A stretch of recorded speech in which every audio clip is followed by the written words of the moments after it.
So we're going to pull away from this hearing just for a little bit because we want to pivot over to CBS News congressional correspondent Scott MacFarlane.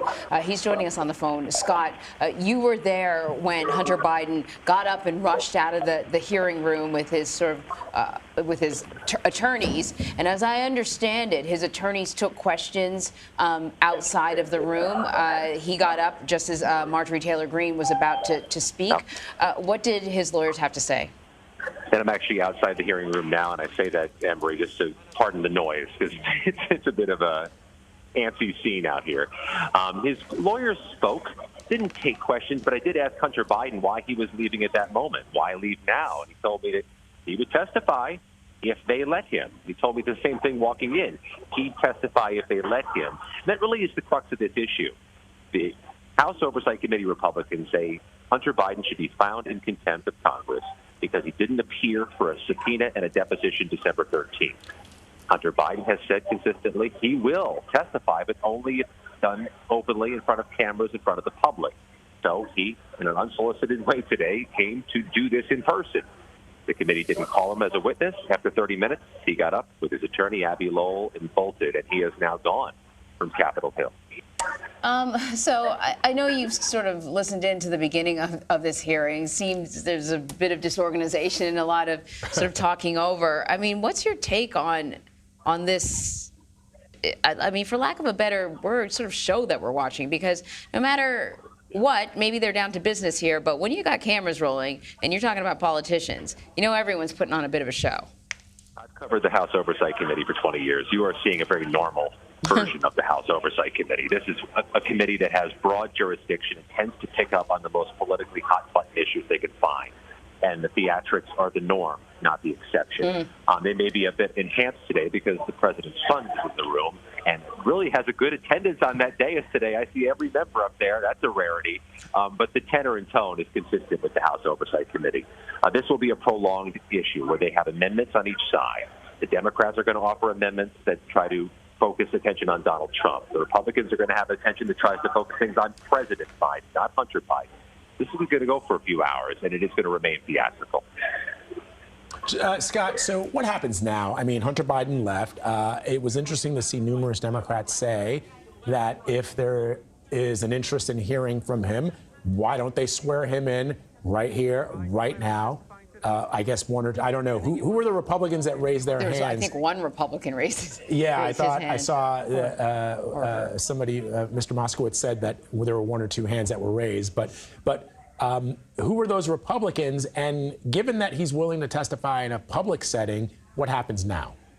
Yeah, this is a kind of a separate issue, Vlad. The Republicans on the committee, the majority committee members have said the protocol is you meet first behind closed doors for an interview, for a deposition, then you move to public hearings. That's the normal rhythm of Congress. That's the normal rhythm of congressional hearings. First you have a meeting, first you talk behind closed doors, then you shift to a public forum.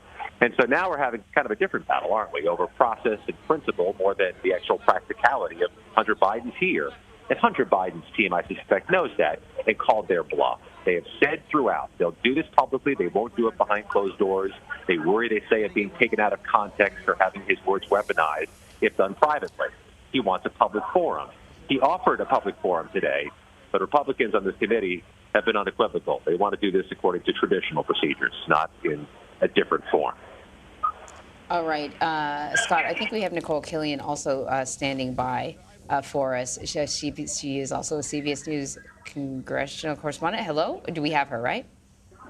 Okay, great. So, Nikole, listen, you were in a totally separate area. You were sitting in on the speaker's press briefing regular press briefing he has. The other hearing that's taking place now has to do with Secretary Mayorkas and whether or not he should be impeached. The border is a huge topic this campaign season, if you will. What did the speaker have to say?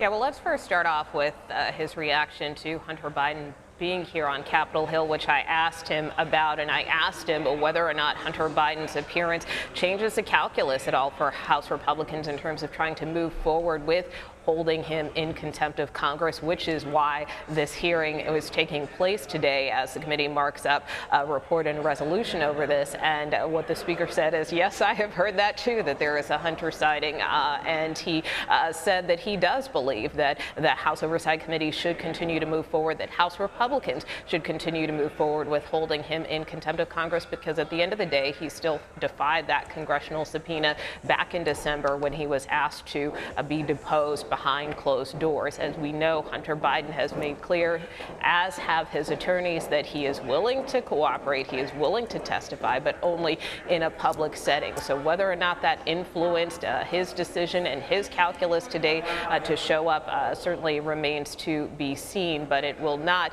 at this juncture, stop Republicans' efforts to try to move forward with these contempt proceedings and ultimately a resolution that could end up on the House floor.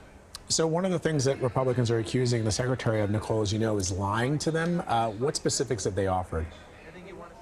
Well, this is with respect to Secretary Mayorkas, and of course, they feel that the Secretary has really not upheld the laws with respect to enforcing security at the border, that he has fallen short, that it has been a dereliction of duty on his part in terms of continuing to see a record number of migrants flow into this country. And so that has been the main concern of House Republicans. House Homeland Security Committee launched about a year-long investigation that culminated in a report and has resulted in now this first impeachment proceeding against the Secretary. But that being said, we saw the Secretary at the border just the other day continuing to defend the administration's policies and also trying to stay away from the politics of this moment, because as you know, he also is a key player right now in these border talks that are happening over in the Senate, which are critical to moving